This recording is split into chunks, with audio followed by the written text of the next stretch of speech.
자, 정치천재 정봉주 전 의원 그리고 전 윤석열 후보 캠프의 공보특보이자 검찰 출신 김용남 전 의원입니다. 안녕하십니까? 네, 안녕하세요. 네.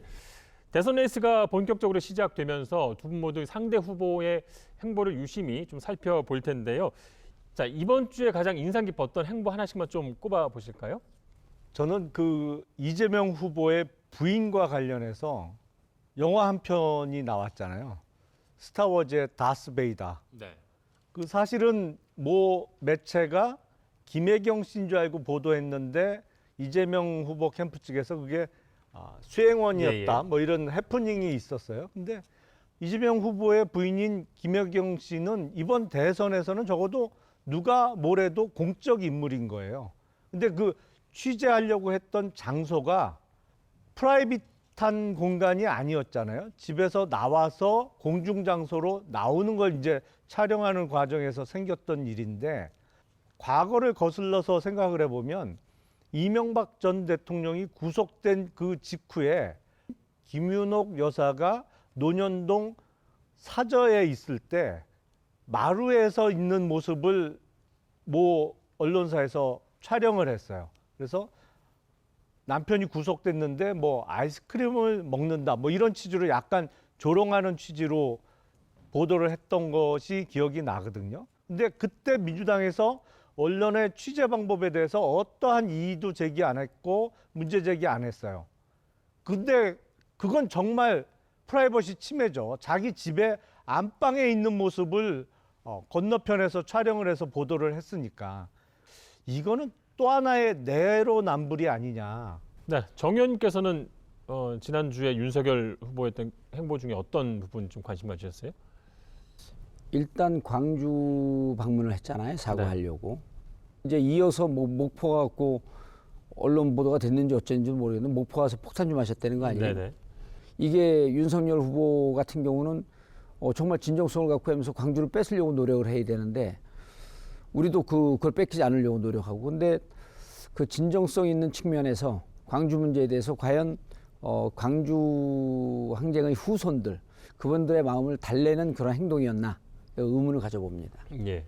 지금 민주당 그 중진 의원들이나 한참 현역으로 뛰시는 분들도 왜 5.18 전야제 그 밤에 NHK 가라오케였나요? 거기서 술 마시고 뭐 하신 적도 그 있잖아요. 21년 전이에요. 2000년. 그리고 그분들이 다 반성문을 썼고, 그리고 지금도 바로 21년 전인데 회자가 되잖아요. 광주의 문제라고 하는 것은 그만큼 아픈 거기 때문에 그렇게 좀 섣부르게 뜨문뜨문하게 대할 일은 아닌데 목포 와서도 행동이 조신치 못했다. 이거는 목포, 광주, 호남 사람들이 기억할 것이다. 자, 오늘 첫 번째로 다룰 주제는 여야 선거대책위원회 선대위 얘기입니다. 민주당과 국민의힘 모두 좀 잡음이 나오고 있습니다. 먼저 민주당 이재명 후보의 선대위는 큰 틀에서 이제 구성은 됐는데요. 좀 역할이 미비하다, 또 순발력이 떨어진다, 뭐 눈에 띄는 역임 인사가 없다, 뭐 이런 좀 비판이 후보 본인은 물론 당 안팎에서 좀 나오고 있습니다. 원인은 좀 뭐라고 보시나요? 일단 윤석열 후보도 그러고 이재명 후보도 그러고 가장 큰 리스크가 국회 경험이 없다는 겁니다. 제일 이 후보 캠프에서 좋은 건 뭐냐면 당을 정확하게 인식하고 의원들의 상황을 정확하게 알면서 의원들이 자기 선거하듯이 뛸 수 있게끔 전체 시스템을 구축하는 겁니다. 예. 그런데 그러기 위해서는 이제 뭐가 필요하냐면 당의 지도부가요. 철저하게 후보 하위 개념으로 들어가야 됩니다. 그런데 당의 지도부가 본인들이 더 주도적으로 나오는 걸 주도한다든지 예. 후보의 뜻과 다르게 당의 공식적인 입장을 가져가려고 한다든지 이렇게 되면 엇박자가 나는 거거든요. 지금 양당이 똑같은 형국입니다. 캠프의 조직을 짜는 데 있어서 의원들의 역할을 어떻게 할 것인가라고 하는 거에 대해서 각 후보들이 정확하게 판단을 못하는 겁니다.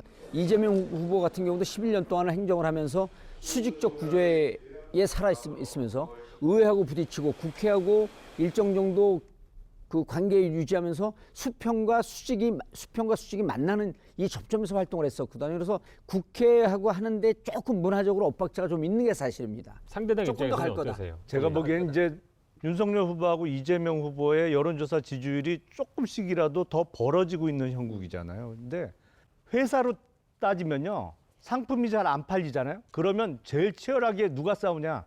개발부하고 영업부 직원들이 싸워요. 영업 좀 잘하지, 잘 팔아봐. 왜 이렇게 못 팔아? 매출이 이게 뭐야? 이렇게 따지고 영업부 직원들은 상품 좀 제대로 만들어. 상품에 문제가 있으니까 안 팔리지. 싸울 수밖에 없거든요. 지금 민주당 내의 상황이 이런 상황이에요. 초선들이 들고 일어나게 돼 있거든요. 점점 앞으로 불만의 목소리가 점점 커질 겁니다. 그러면서 지지율 격차가 여기서 조금 더 벌어지면 위기의식과 함께 대판 붙을 거예요, 이제. 너 때문이야, 뭐 이러면서. 네네. 대장동으로 장사 잘하셨죠. 지금까지. 어이구. 실체가 없는 거 시작도 갖고, 못했어요, 아직. 실체가 없는 거 갖고 이제 장사 잘했는데 대장동 문제가 언제 끝나냐면 다음 주 월요일이면 끝납니다. 김만배 남욱을 통해서 이재명 배임을 걸고 싶은 거예요. 근데 이게 22일이면 아무리 그 보수 언론에서 그 세일즈를 잘하고 국힘에서 아무리 그 왜곡과 가짜 뉴스를 만들어도 22일이면 대장동 건은 끝납니다.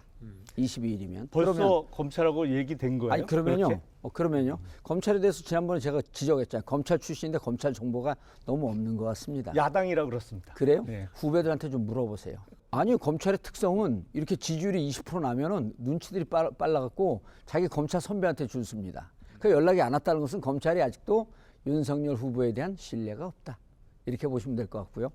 22일이면 배임으로 걸지 못하면 더 이상 이재명 얘기를 못합니다. 검찰에서는 끝날 수 있어요. 왜냐하면 검찰은 그 수사 의지가 없거든요. 근데 후배들을 좀 믿으세요. 아이고 지금 그 팀은 절대 믿을 수 없어요. 그러니까 이재명이라는 상품을 이제 잘 경쟁력 있게 만들어야 하는데 지난번에 그 얘기 하셨잖아요. 이재명 후보는 솔로 선거에 더 어울리는 분이다. 꽃가마 선거와 솔로 선거가 있는데, 근데 개인기에 굉장히 지금 의존하고 있는 그런 모습인데 조직에 어느 정도 힘을 좀 보태야 될 것 같기도 하고요. 최근에 해서 이재명 후보가 이제 원로들도 만나는데 이해찬 상임고문도 만났고 또 양전철 전 민주연구원장도 전면에 나설 수 있다는 그런 얘기가 좀 나오고 있습니다. 이분은 어떻게 좀 전망하십니까? 막상 대선 본선으로 가게 되면 경험 있는 사람이 무척 중요한데 초선들이 그렇게 가서 조직을 만들어 놓고 있다 보니까 이후에 경험 있는 중진이나 이런 분들이 들어가고 자리를 차지하기가 쉽지가 않아요. 그래서 지금 한 100일쯤 남았는데 이렇게 엇박자를 민주당에서 먼저 노정이 된 건 무척 잘 됐다고 봐요. 이게 선거 한 30일 남겨놓고 20일 남겨놓고 이렇게 노정돼 봐요. 대책을 못 세웁니다. 이해찬 대표는 다른 원로들도 그러고 투입이 되어야 된다라고 하고 있고 당대표도 개인적인 사감은 좀 있지만 당대표도 현실로 좀 받아들이고 있는 것 같고요. 그러니까 공적 이익을 위해서 더 복무할 수 있는 사람이 많은 조직입니다. 그러니까 이해찬 대표는 그런 공적 역할을 더 잘하실 것 같고 양정철 이분은 의원들 사이에서 안티가 꽤 많아요. 네. 과연 드리는 게 맞는지 네. 아니면 들어와서 자칫 불협화음이 있을지 저는 개인적인 판단으로 들어와서 득보다는 실이 좀 더 많지 않겠는가. 그것도 사감 아니세요? 저는 그 정치인은 과거를 잇는 그 망각의 능력이 뛰어나야 된다는데 저는 많이 당했거든요. 아 기억력이 좋으시군요. 망각이 많이 당했는데 그건 개인적으로 다 풀었습니다. 이게 이제 중도 확장이라는 부분이 두 정당 다 필요한데 결국 그런 부분이 이제 눈에 가시적으로 보이는 거는 그런 인물들을 영입하는 거잖아요. 국민의힘은 약간 그런 지금 움직임이 지금 보이고 있습니다. 예. 뭐 김한길 전 예. 대표, 뭐 박주선 전 있고, 의원님도 지지 선언을 해주고 김영희 PD도 영입한다는 설이 예. 있고. 그래서 그런 인재 영입에 대한 부분에 대해서는 지금 어떻게 좀 움직이고 있는지 궁금해요. 지금 이제 돌파구를 찾으려고 하는 게 뭐 전략적 세팅인데 사실은 열린민주당과의 통합 카드가 지금 이제 꽤 의미 있게 부상되고 예. 있고요. 그러면서 이제 더불어민주당이 친문 성향이 강한 열린민주당과 합당 논의를 위한 실무협상단을 구성해 통합을 공식적으로 추진하기로 했습니다. 민주당 고용진 수석대변인은 어제 송영길 대표와 열린민주당 최강욱 대표가 만나 당대당 통합 추진에 합의했다고 밝혔습니다. 열린민주당과의 통합 속에서 그렇게 이제 중도에 나가 있는 김동연 후보까지도 포함해서 예. 그분들을 엮는 진보 개혁 진영에 빅텐트를 치려고 하는 준비들을 좀 하고 있는 것 같아요. 네. 저하고는 관계없지만. 제가 보기엔 열린민주당하고 통합한다고 어떤 시너지 효과가 날까 대단히 좀 의문이 듭니다. 왜냐하면 글쎄요, 이게 기존에도 같은 부류로 다들 국민들께서 인식하고 계실 것 같거든요. 예, 맞아요. 열린민주당 하면 뭐 아는 의원 별로 없습니다만 최강욱 의원 정도 기억나는데 김의겸. 그쪽에서 별명 흑석 선생도 예, 흑석 참 김의겸 선생. 거기시구나. 그래서 별명 그러니까 붙였잖아요. 그게 뭐 더불어민주당하고 기존에 뭐 같은 부류라고 다 생각을 하지. 이 민주당 쪽은 안 되는 집안은 뭘 해도 지금 안 되는 상황이에요. 이게 뭐 영업도 안 되고 외부 인사 영입도 저기가 뭐가 될 것 같아야 들어가죠.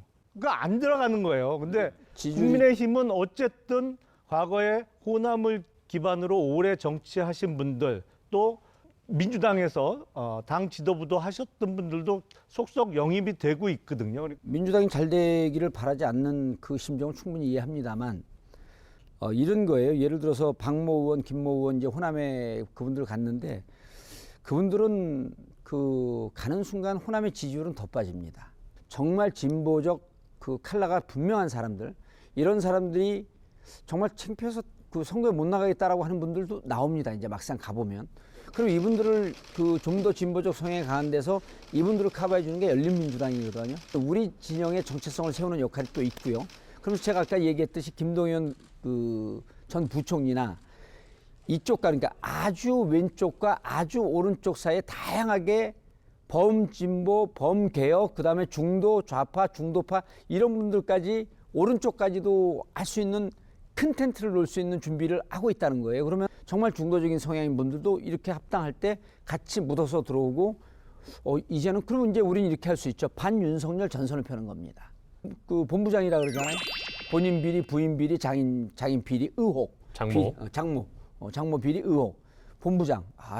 이 본부장이라는 표현이 이번 선거에 가장 꽃이 될 겁니다. 그래서 제가 말씀을 듣다 보니까 이섭 우화의 그 신포도 얘기, 여우가 왜 포도가 엄청나게 먹고 싶은데 먹을 수 없으니까 저 포도는 무척 시고 맛없을 거야, 뭐 그렇게 단념한 그 이야기가 생각이 납니다. 왜냐하면 김한길 전 대표나 박주선 의원 같은 경우에 이제 국민의힘에 왔어요. 근데 오히려 그런 분들을 영입하면 호남에서 지지율이 떨어진다고 말씀하시는데 그게 못 먹는 포도를 저거 뭐 맛없을 거야라고 그 일종의 자기 세뇌를 하는 그런 모습으로 비춰져요. 지금. 2015년 12월에 김한길, 박주선, 김동철 이분들이 다 탈당을 했거든요.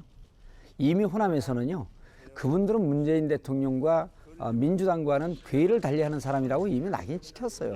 그리고 나서 2017년에 국민의당 신드롬을 광주 전남 선거 바람을 불러일으켰잖아요.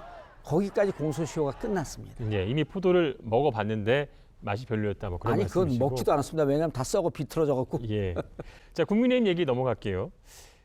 국민의힘 선대위 구성에는 이제 윤석열 후보, 또 이준석 대표, 또 선대위원장이 유력한 김종인 전 비대위원장 사이에 어떤 파워게임 논란이 핵심인 것 같습니다.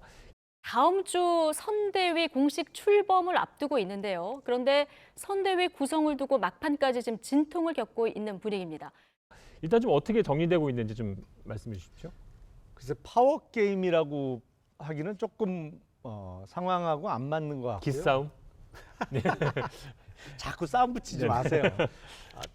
예전하고 좀 틀린 거는 틀림없죠. 예, 예. 왜냐하면 당원 당규에 의해서 당무 우선권을 그렇죠. 가지고 당 대표는 좀 이선으로 물러나고 대선 후보를 중심으로 사실 인선도 새로 하고 당직자도 새로 뽑고 그렇게 이루어졌는데 이번에는 윤석열 후보 입장에선 이준석 대표에 대해서 상당한 배려를 해주고 있는 상황이죠. 그리고 대선을 비롯한 큰 선거를 치른 경험이 많은 김종인 전 비대위원장에게 상의하고 예.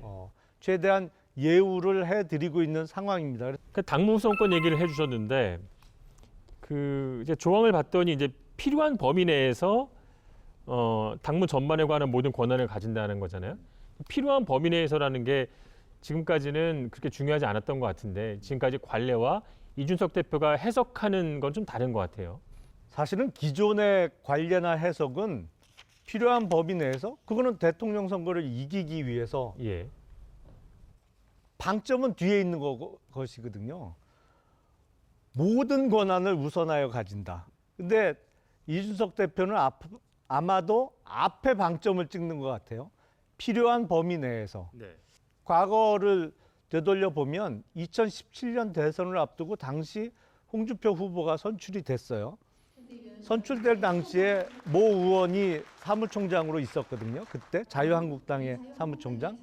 근데 갑자기 그 사무총장이었던 현역 의원이 사무총장에 자기가 아닌 다른 사람이 임명됐다는 것을 뉴스를 보고 알았어요. 네.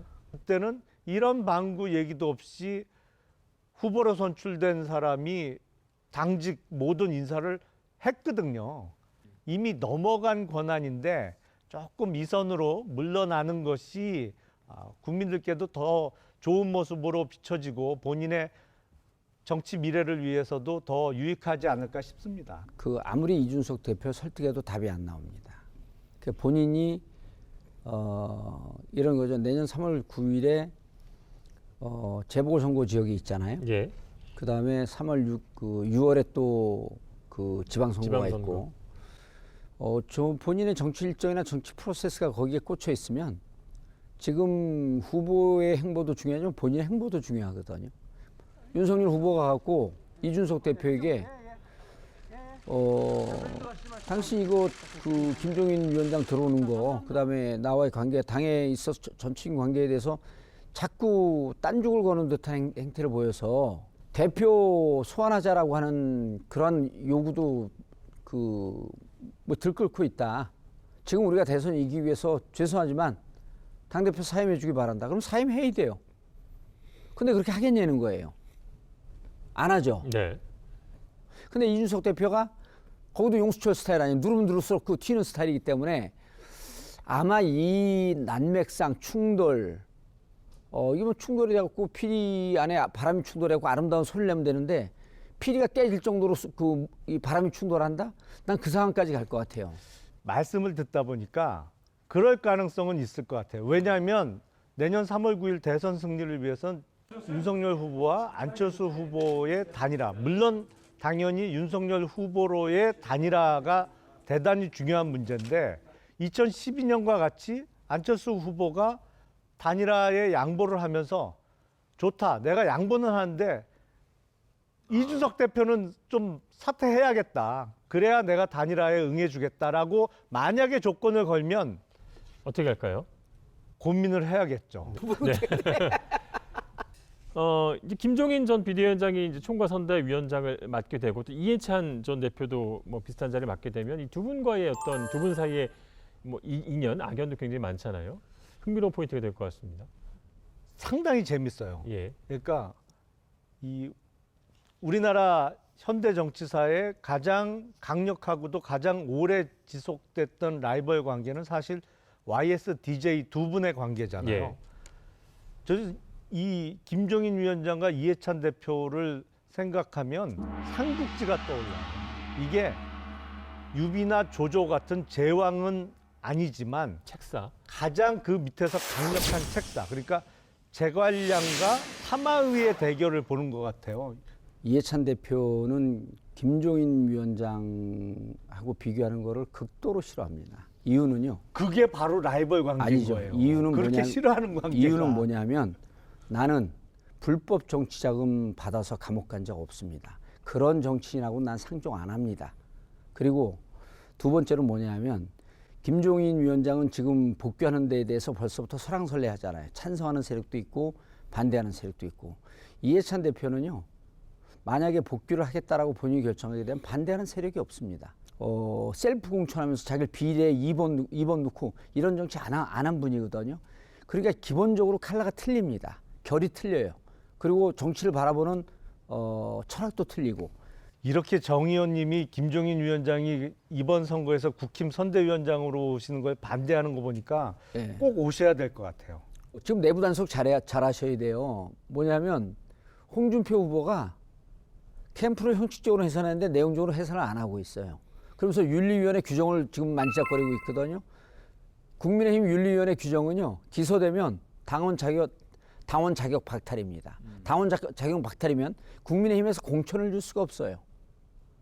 그런데 홍준표 후보는 왜 해산을 하지 않고 윤리위원회 규정을 만지작거리고 있을까? 윤석열 후보의 기소 가능성. 기소 가능성을 점치고 있는 거 아닐까? 그런데 최근에 근데 그렇게 되면 사실은 다른 지방선거나 총선 때는 몰라도 예. 지금 대선에서 또 다른 규정을 만들지 검찰권에 않을까요? 의해서 그러면 대선 후보를 결정할 수 있다는 것밖에 안 되거든요. 윤석열 캠프에서 한때 그 조항을 빼는 당원당규 개정을 미리 하자라고 하는 그 제안이 있었거든요. 아, 그런가요? 움직임이 예. 있었죠. 예. 제안을 했는지는 모르지만 예. 움직임이 있었죠. 고백하십시오. 그게 아이디어 차원이었겠죠. 아, 예. 아이디어 차원. 있긴 있었나 보네요. 예.